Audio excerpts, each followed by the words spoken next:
booing. Keep booing, little girl. Doesn't matter to me. I don't care. I don't care. I don't care!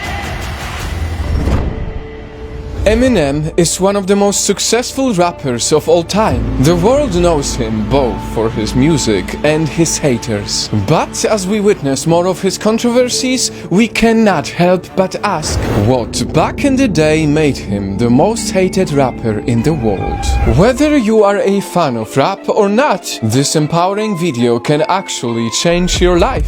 Because some people don't realize that Eminem is no stranger to hate ever since he was a kid. First, his father abandoned him when he was still a baby. He was left with his mother, but mom, instead of taking care of him, she was horrible. Eminem's relationship with his mom was so toxic that he even wrote her a diss track.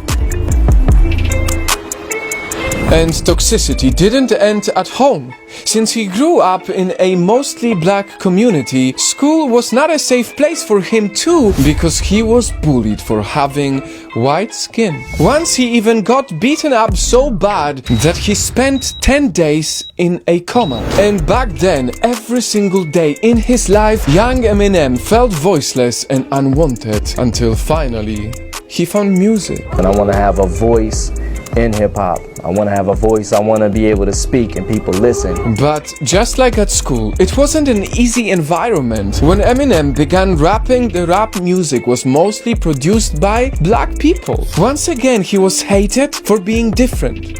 In a club, I got booed. I just remember that being so traumatic, and I think I went home like, man, I quit. Right. And then, you know, maybe a couple days later, I got the urge to like, nah, man, I gotta get up, gotta do it again. Hated at home, hated at school, hated even on stage. He could have easily given up, but instead Eminem used the hate he was receiving to fuel his passion. He worked day and night to improve his rapping until finally he became the rap god. He got so undeniably incredible that no one could ever say anything about his skills. He gained the respect of other rappers and finally landed a record deal. Problem was, in exchange of this fame, awards and money, once again he found himself in a hateful environment. Eminem's dead honest lyrics gave him a lot of celebrity enemies and countless lawsuits, including charges from his ex-wife and his own mother. Even his own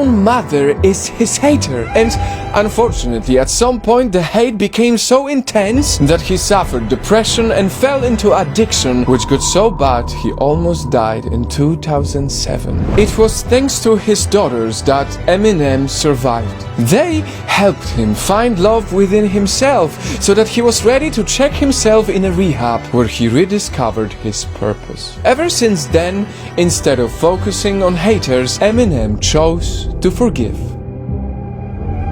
He channeled his energy into taking care of his daughters and held on to things he valued the most. He kind of took a backseat in the whole industry. Fast forward to now, Eminem is still often getting cancelled because of his lyrics. He is still receiving quite a lot of hate, but actually much more love. And just like what he has done over the years, he is facing the hate head on and answering it in the best way he knows, through his dead honest songs. One thing for sure though, with all the things he went through all these years later, you can see it in his eyes. It's not really easy to be Eminem.